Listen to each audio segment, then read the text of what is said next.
Hi everyone, Ann O'Connell with OC Publishing here. And if you're watching us live today on the author journey, we had a little bit of a technical difficulties, but we're back and we're ready to rock and roll. And I'm so excited. We have a very, very special guest with us today, somebody who I've been wanting to have on for a really long time. And I guess all I had to do was ask, right? So today we have Carol Bruneau with us, who is really a local gem here in Halifax. She is the author of 11 books, 4 short story collections, including Threshold, Nimbus Publishing, Vagrant Press, 2024, 6 novels, and 1 nonfiction book, No Ordinary Magic, The Art of 𝐬𝐿 from Goose Lane Editions from 2023, which was nominated for this year's APMA Best Atlantic Published Book. Her novels include Brighten, The Corner Where You Are. I love this. Look how beautiful is that cover. I just love that. Which is inspired by the life of Maud Lewis, Nimbus Vagrant 2020, and was nominated for the Impact Dublin Literary Award. And A Circle on the Surface, Nimbus Vagrant 2018, winner of the Dartmouth Book Award for Fiction. And her 2017 story collection, A Bird on Every Tree, was a finalist for the Thomas Raddall Atlantic Fiction Award and the Dartmouth Book Award for Fiction. Her first novel, Purple for Sky, won both of these awards in 2001. Other novels include These Good Hands. Look how gorgeous is that. And that was Cormorant Press in 2015. Cormorant Books, rather, which explores the life and art of French sculptor Camille Claudel, and Glass Voices, also Cormorant 2007, a Globe and Mail Best Book.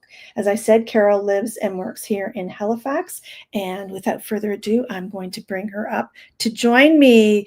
Hey, Carol. Hi, Ann. Thank you for this. Oh, my goodness. Sorry for the technical difficulties. Technology is wonderful when it's working. Yeah, I know. We deal with it all the time. No worries. We do. And I'm sure that with all of these amazing awards and these incredible books that you've put out, you've probably had lots of varied experiences in your media interviews. So you're probably no stranger to pivoting, right? Of course, it's all about that, right? That's being a writer just teaches you. You have to just kind of roll with things, go with the flow. Right. Yes. And we'll weave that into a storyline somewhere, won't we? Yes, exactly. And again, thank you for that lovely introduction. Oh my goodness. Does it sound like you're like, is that really me? Right? No, it's just that the way you put it just sounds, wow, okay.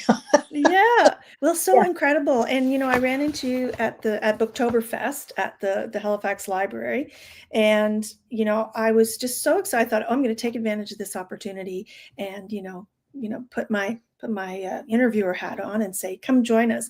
So it was so funny because I'd read some of your short story collections, but I didn't realize that you'd also written historical fiction until you so kindly did a blurb for our next book coming out in January. So no spoilers there. So I love historical fiction. So I'm almost finished These Good Hands. And, I know it was a while ago, but you're welcome. Because that's a book that I'm so glad, when it came out, it just kind of didn't really, it's kind of like some books just don't get very much attention. And it was one of them. And it just was, at the time, it sort of felt like it just kind of went down a black hole, like some books do. But it has people continue to read it, and it's, it kind of, it comes up to the surface every now and then. Isn't that funny? Yeah, because it took a long time to write, and the writing took me way outside my comfort zone in many ways. And so it's very, it makes me really happy that people are reading it. So, well, tell me, why did it take you out of your comfort zone? I'm just curious. Okay, well, the whole process of writing that book was very long and drawn out. 10 years, as I mentioned, but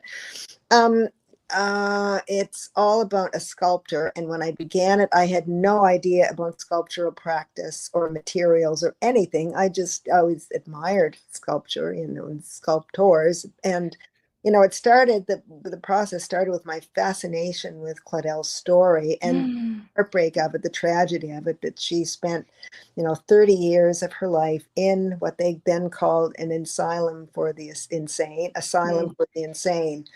A brilliant artist, terrible struggles. Her life is, you know, she just had obstacle after obstacle.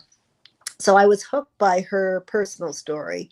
But then I started to look at pictures of her art. And at that time, there really wasn't very much available about her. She was virtually unknown in North America, right? Which, you know, but anyway, so I was able to find a few books. I was working at NASCAD at the time, which was very helpful.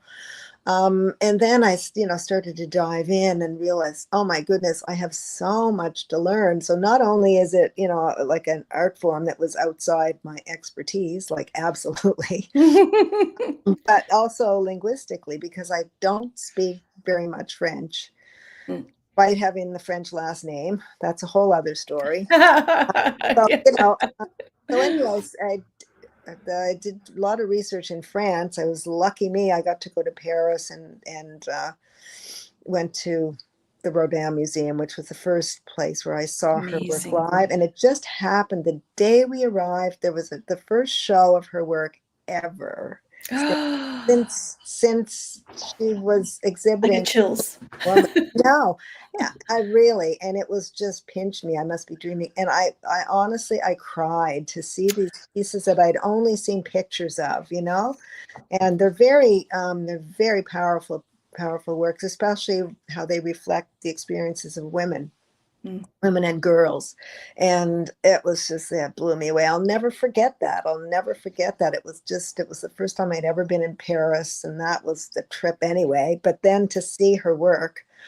So that was like the first research trip. And that was amazing because we also went to the asylum where she was incarcerated, which near Avignon. Yeah. Oh, I just got the tingles. Oh, I still get the tingles thinking about it. And, you know, I had written and it's now a huge modern psychiatric facility, but it started out as this, you know, insane asylum, like in the, you know, probably, I don't know when it was opened, but sometime probably in mid 1800s. Wow. She died in 1943. So that gives you, she was born in 1864. It's been a while since I thought about this, but yeah, so it gives you some idea of where this institution started from. Anyway, I had written to them, no response. So my husband and I just showed up at the gate. It's like it's locked down, right? Ooh. And we go to the gate and the guard is there and like he doesn't speak any English. But my French is just pathetic. So he just buzzed us in. So we walked around this place, and that was kind of mind-blowing because a lot of the original buildings are as they were when she was there. Wow. So it was quite chilling, and I saw where the specific buildings where she would have been, and so that was crucial in constructing her story. It really was essential for me to see this place and kind of get that sense of atmosphere. So, you know, geographically, linguistically, artistically, out of my comfort. Wow. And that was just the beginning of the process. But yeah, it was quite a ride. I mean, I learned so much. Right. And, you know. And that says a lot about who you are as a writer. And, you know, I bet you didn't know that we were going to go down, you know, this slippery slope, but this book spoke to me, and I'm not quite almost finished. See where my bookmark is. But I have, my mom's side of the family is French, you know, so I'm a Landry, and you know, our friend Janice Landry and I talk about that a lot because both our moms were Teresa Landrys, which is kind of funny. but you know, as I read more about your background, and you know, like I said, I'd read some of your short stories, and I adore the Maud Lewis story, but this one really drew me in because I've been to Paris several times. Not my book coming out next year, but the one after that will be set in Paris. I have notes for that book. Like this was bought in Paris, my notebook, right? Yes. And Oh my God, Rodin's Garden, Isn't it just stunning? I know. oh my God, incredible. And Yeah. so, and then as I'm reading These Good Hands, there were a couple of phrases, like my mom, who passed recently, who was 99, Oh, I'm like so. two of her thank you, two of her favorite sayings were, that which doesn't kill you makes you stronger, right? Yeah. And then it's a fine life if you don't weaken, but she would say it's a great life. And so I was reading the book, and I had to write those down and say, I've got to tell Carol this, right? That's so funny, because again, like, those are phrases that my aunt, who lived to be actually 107, she was. Yeah, I know. Wow. Yeah. Wow. Well, I have an aunt who's 102 who actually came Uh, to my mom, her sister's funeral. So we come from good genes, right? yes, and you must Yeah. be a Canadian, yes? Yes. Yeah, Yes. yeah. Yeah. Born in St. John. But I was thinking that same thing was, my grandmother, my maternal grandmother, would have been born in 1890. So, and my mom probably got those phrases from her. So how amazing. So let's kind of rewind a little bit, because, that historical fiction, wasn't your main genre. You started out as a journalist. I did a long time ago as a photo editor. And, yeah, Okay. and I've always loved photography, and I'm total amateur. I like taking pictures just for fun, because I don't know what I'm doing. I just take off. Looks good. I'm happy, right? Yeah, we're all professionals now, right? Yeah, maybe. But anyway, so when I worked for the Canadian Press in Toronto, and I was a photo editor there, and I loved that. And it taught me to see stories visually, Right. and that has always stuck, and I love that. So, as a journalist, I didn't really like it that much, like doing news stuff. Yeah, right. I wasn't good at it. Number one, I'm shy. I might not seem shy, but I am shy, and I hate phoning strangers. So Oh, I feel you. that was a Those big, my PR years. Oh yeah. my gosh, pitching Oh, stories to the media. yes. Oh, yes. It's like painful to me. But anyway, then, the thing I always really wanted to be doing is writing fiction. But I didn't start until I was home with my children, and I Mm. was home with them as a full-time mom. And, that's a whole other struggle in a way, economically and so on. But it enabled me, it gave me the time, thanks to my very supportive husband, it gave me time to start writing. And that was what I Mhm. wanted to do all along, was write fiction. So, Oh, so cool. So cool. And so you made the shift from, but something just sort of occurred to me as you were talking about your background, as a photo editor. Your your �𝐫𝐽 book, nominated for the APMA Best Atlantic Book, No Ordinary Magic, was The Art of Laurie Swim. That wasn't photography, but that was kind of another cool artistic expression. You want to talk a little bit about that and certainly, why that? photographs in that book they're not mine. They're made Mm, by Laurie's husband. right. Yeah. And I want to make that very clear, because the book is very much a collaboration. I did the Mhm. text. Um, and Laurie was, we had a great time talking, and lots of conversations and so on, for me to write that. But yeah, the visual elements are all Laurie and her husband. I had nothing to do with those. But again, I think I do have a very good visual sense. Certainly, that's the kind of writing that I love, is visual writing. And, Mhm. I taught for 12 years, that long, at NASCAD. And so I was surrounded by visual artists, which I Mhm. love. So that's kind of just feels kind of natural, that world, in a certain way. That's cool. And what did you teach? I taught writing for the arts. So so which was interesting, because I had some amazing students, amazing, but most of them wanted to be there to make visual art, not to write about it. So that Mhm. could be challenging at times. And also, it's a really hard thing to do, to find words, Mm. for another medium. It's hard. It's hard work. Mhm. But But yeah. that's what you've been doing like your whole life. And your writing is very, very visual. And so you found such a beautiful sort of culmination of all of these passions and skills, I believe. Oh, well, you're very kind. Oh, no, it's so true. It's so true. So how do you choose the projects that you're working on? And I guess, are you still writing both long fiction and short stories, or have you totally moved into the long fiction realm? Well, I find that I like writing stories sort of as almost in and around writing novels, because the novel takes me so long.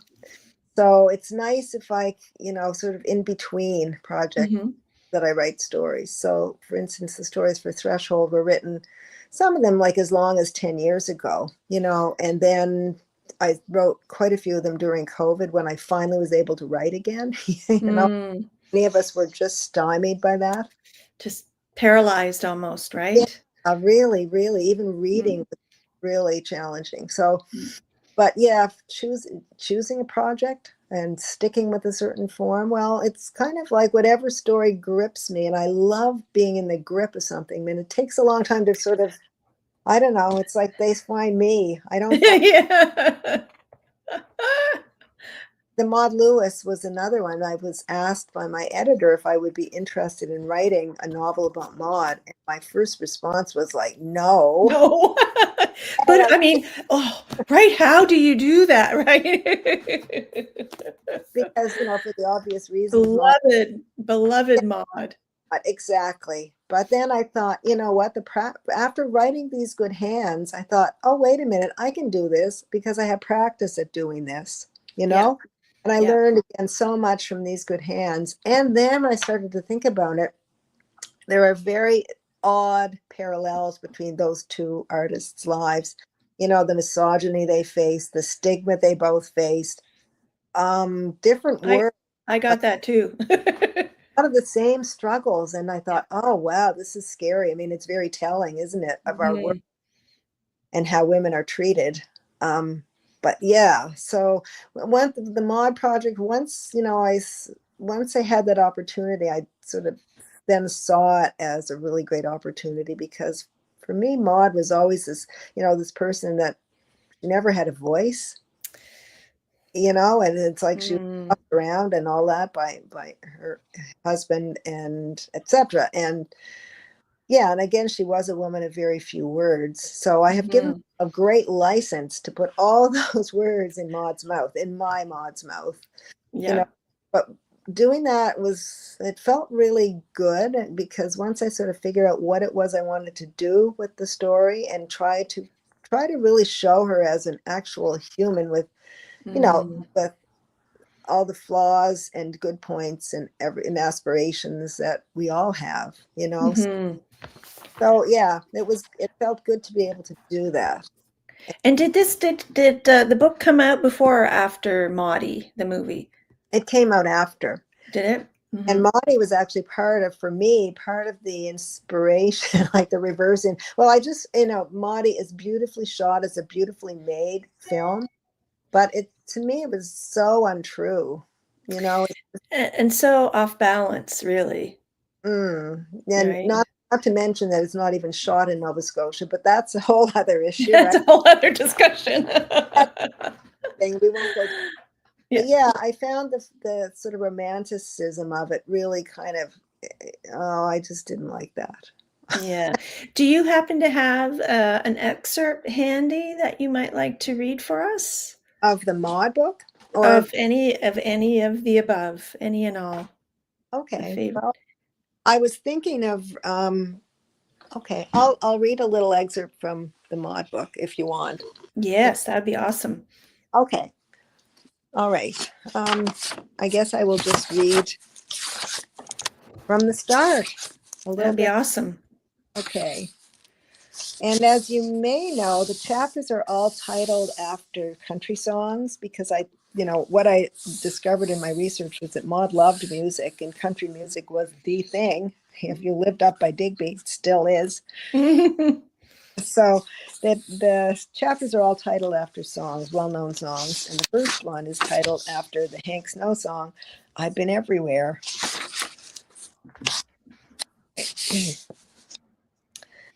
The first thing you need to remember is that I'm no longer down where you are.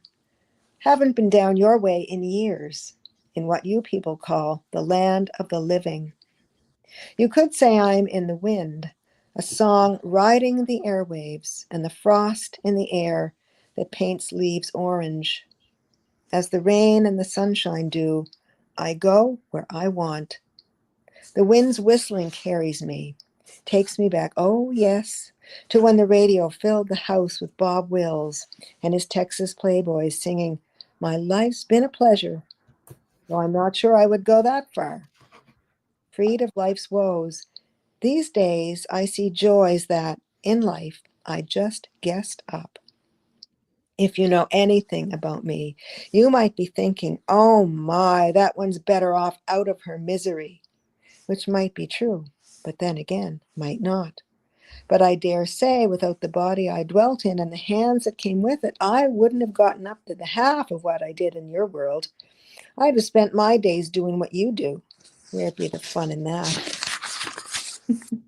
The best thing about up here is the view. Now, I should tell listeners that this is Maud speaking from the grave. Sorry, I should have mentioned that. It's a little bit of setup. So yeah, she's up there looking down.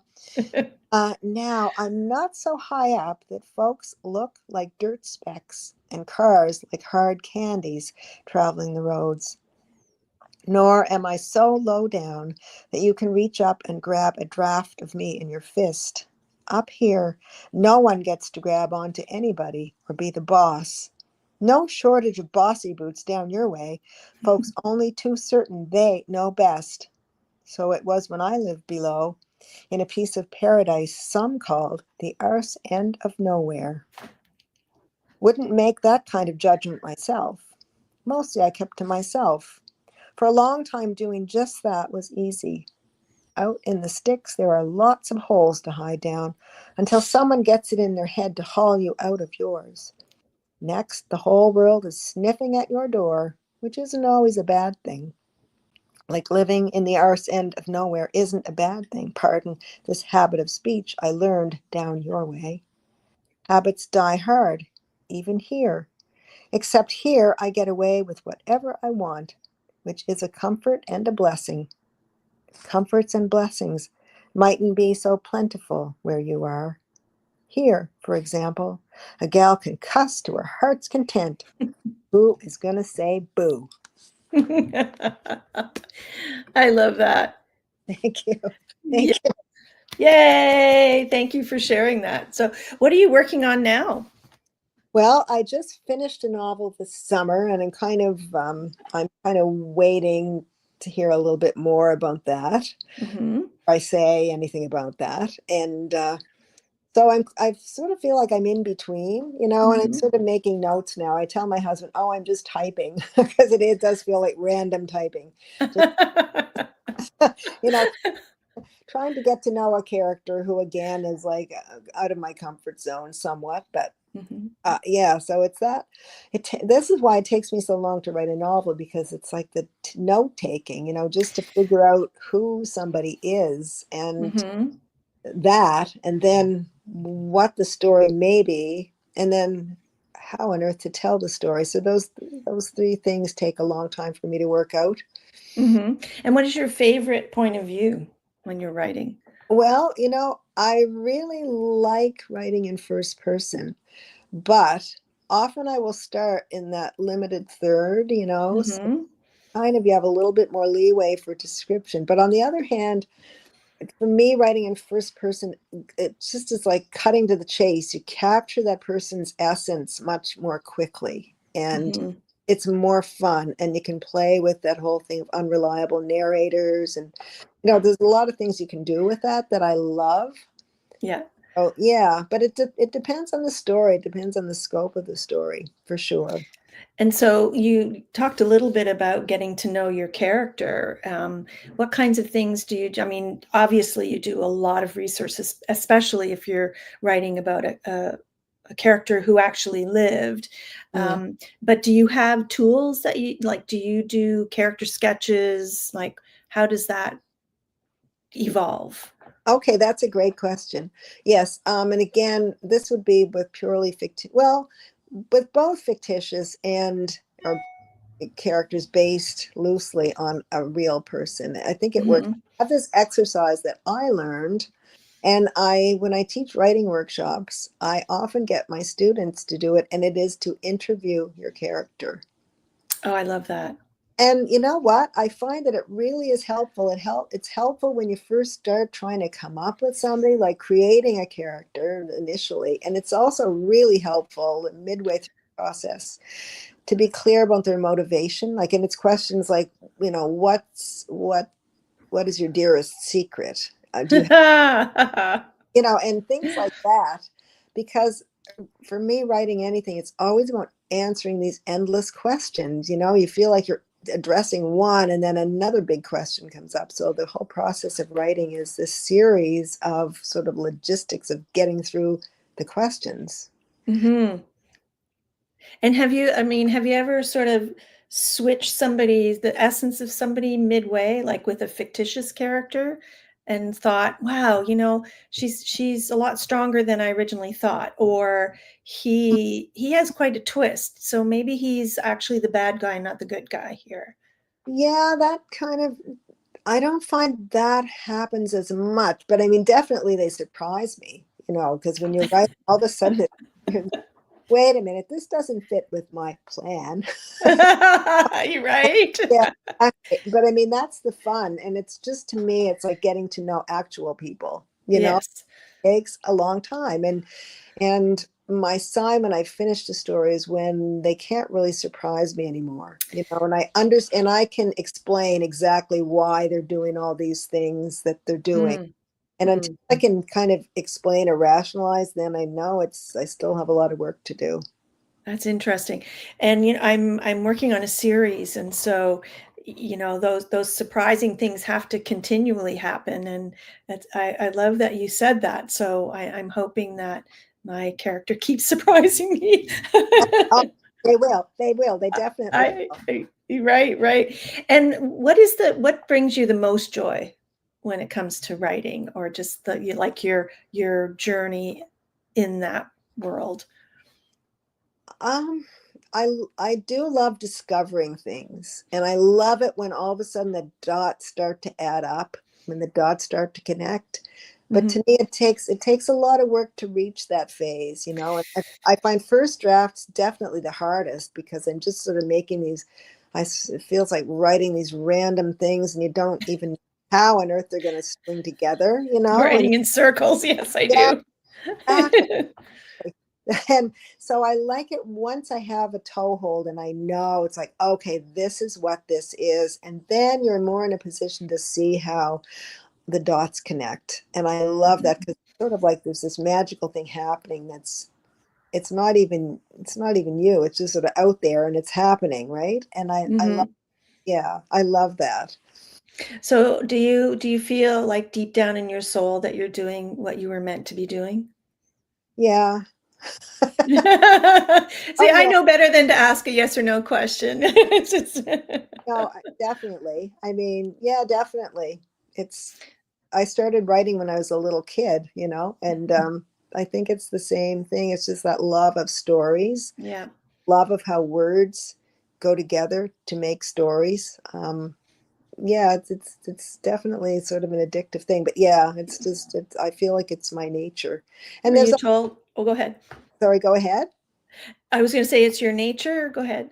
Yeah, no, I think, and part of it is that lovely when you're immersed in the story and in writing, and you're just in the story, you're just in the characters' heads, whatever, and it's a lovely kind of being in the moment, that there's Mhm. not many other things in life that give you that, Mhm. down that rabbit hole. And I mean, I guess as an introvert, that's like my, And being allowed to go down that rabbit hole and yeah, say it's my job to do that, right? yeah, yeah, mm, Poke my nose in a book and I'm like, it's work, right?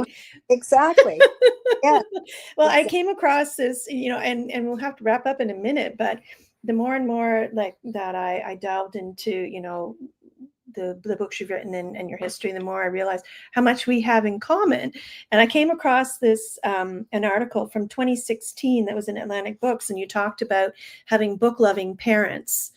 And I think that's really like, I've recently inherited like the old bookcase that was always in our basement. And, Yeah. you know, I always coveted it. So I'm very happy that it's now in mine. Oh, But yeah. on the bottom shelf was a whole, well, there's probably more than one shelf of all my dad's old books. Oh, that's wonderful. And so the TBR pile just got much higher, right? Of course. It's really Oh, old books. yeah, I know. I have files like everywhere in the house, and I think, oh my goodness, I just looked like on the floor, on top of things, and Yeah, yeah. it's crazy. So what would be your best advice to aspiring writers out there? I know that you teach them, you know, you were a teacher for a long time at NSCAD, you know, the burning questions from young writers. What is the best piece of advice you can give them?